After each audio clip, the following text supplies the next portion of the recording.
Welcome to the Unitarian Universalist Congregation of Fairfax. We hope you enjoy this sermon from a recent Sunday worship service. I have recently been a little obsessed with the Catfish, the TV show. It's on MTV and Hulu. The term catfish or catfishing is known as the process of luring someone into a relationship by means of a fictional online persona. So the host show, Nev Schulman, created the show after releasing a documentary about his own online romance. Nev fell in love with a woman online through Facebook and even thought she might be the one. However, they were never able to video call or meet, so Nev became a little suspicious. Eventually, it was discovered that the woman posing as the 18-year-old online was actually a 40-year-old housewife in real life. After the documentary was released, his email inbox flooded with messages from people all over the country who had similar stories. He decided to create this TV show in order to help more people get the answers they deserved. The show brings couples together who've only interacted online, and they supposedly have fallen in love, but what will happen when they meet in real life for the first time? People of diverse ages, genders, sexualities, locations, and backgrounds have had their stories told on Catfish, the TV show. The hosts help them like detectives, reverse searching phone numbers and looking people up online to find the truth. Eventually, they end up reaching out to the catfish to request a meeting, often hesitant at first to emerge behind their lies and deceit. The catfish almost always concede. They're given a chance to explain themselves and to answer questions then from the person being catfished, usually, why? Some observations from your minister who just finished 8 seasons.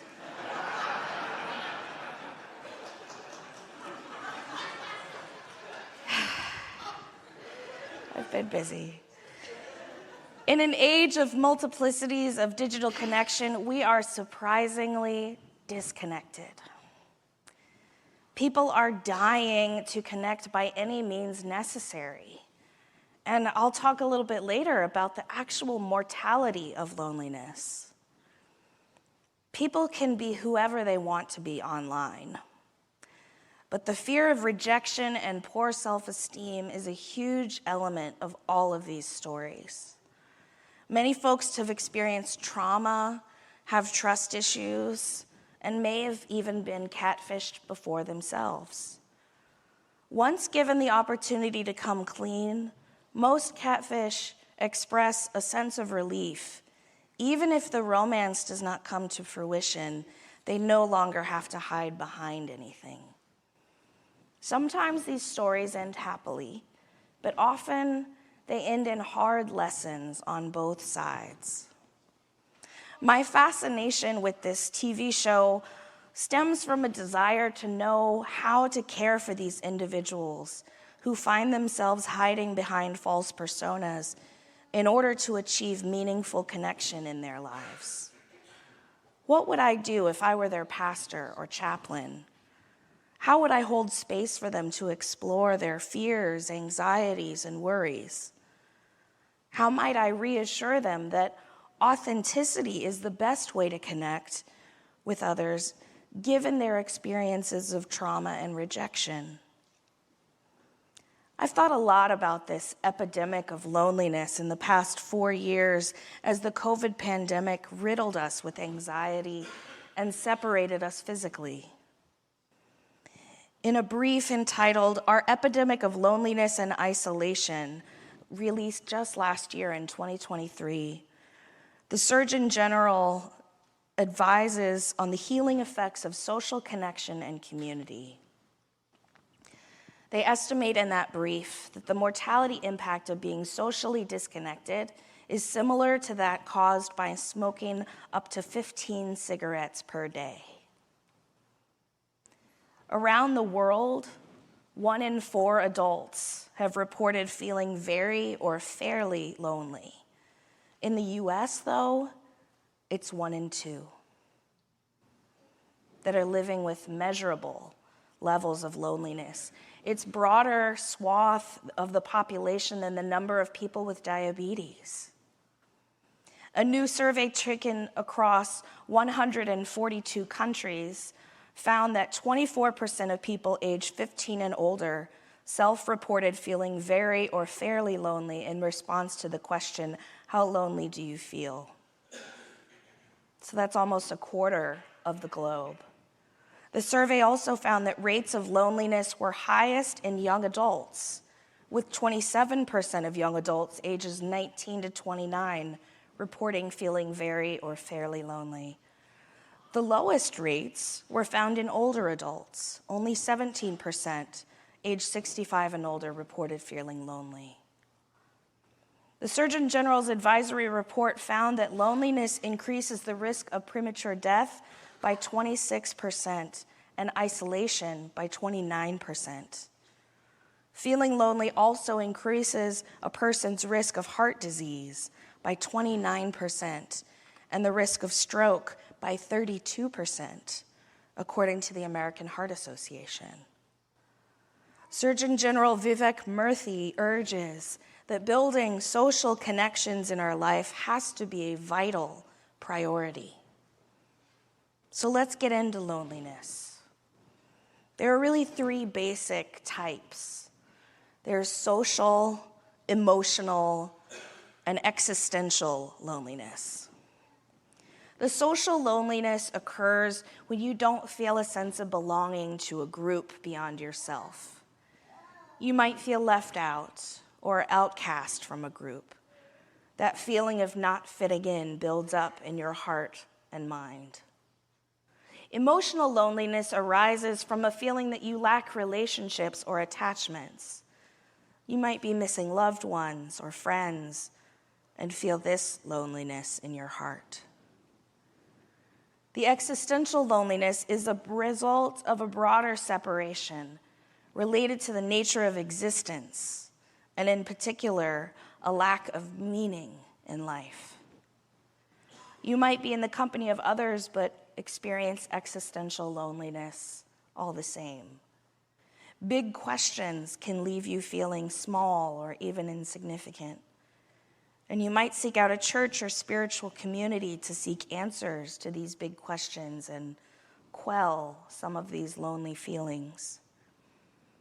Each type conjures up different sensations in the body, right?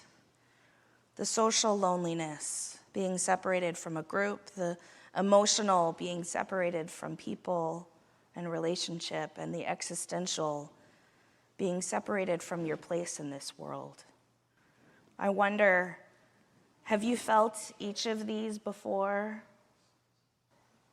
And is there one that you're feeling right now?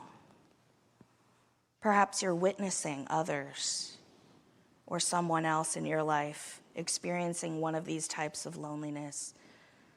What is there for us to do about it? The Surgeon General's brief, which is actually a really good read with lots of graphics and charts, it outlines what faith-based communities and organizations can do. And I think UUCF is doing a pretty good job. But I'll share some of these tips anyway so we can continue pondering these important things.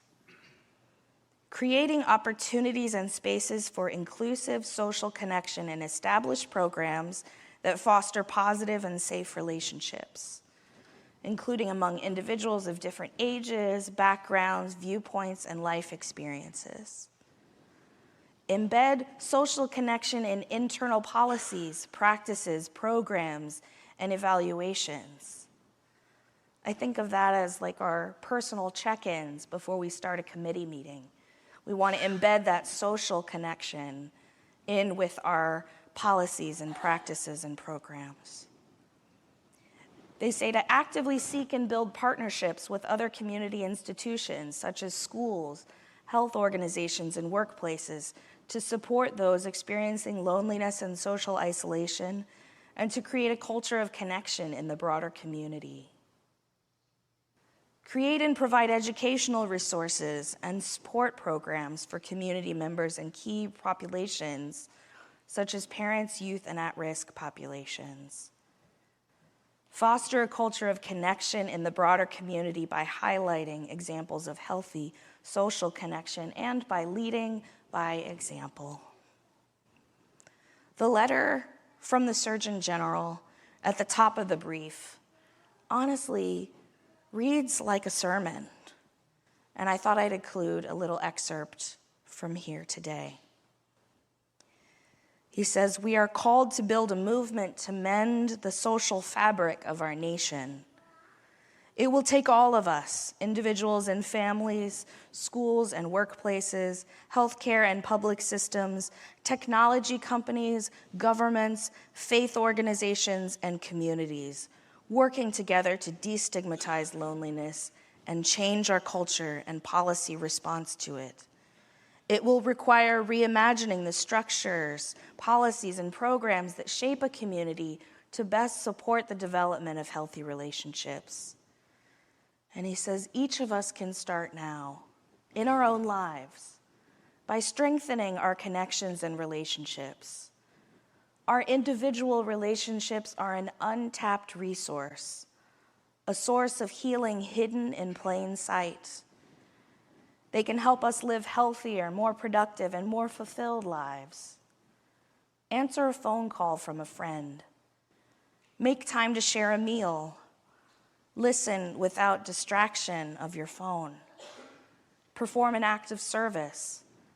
Express yourself authentically. The keys to human connection are simple but extraordinarily powerful. Loneliness and isolation represent profound threats to our health and well-being, but we have the power to respond. By taking small steps every day to strengthen our relationships, and by supporting community efforts to rebuild social connection, we can rise to meet this moment together. We can build lives and communities that are healthier and happier. And we can ensure our country and the world are better poised than ever to take on the challenges that lay ahead. Our future depends on what we do today. Signed, Vivek Murthy, the 21st Surgeon General of the United States. UUCF is a community of communities. Small groups, affinity groups, committees, social justice teams, and even potlucks are all ways that offer the engagement and fellowship to combat loneliness. Even hosting the hypothermia prevention shelter that begins next weekend is a way of combating collective loneliness in our area. We Unitarian Universalists seek connection, and we seek meaning. All are welcome, and all are called to serve one another. Blessed be. May it be so, and amen. Thank you for listening to this sermon from the Unitarian Universalist Congregation of Fairfax. To listen to more sermon podcasts, go to uucf.org/worship-services and scroll down to sermon podcasts.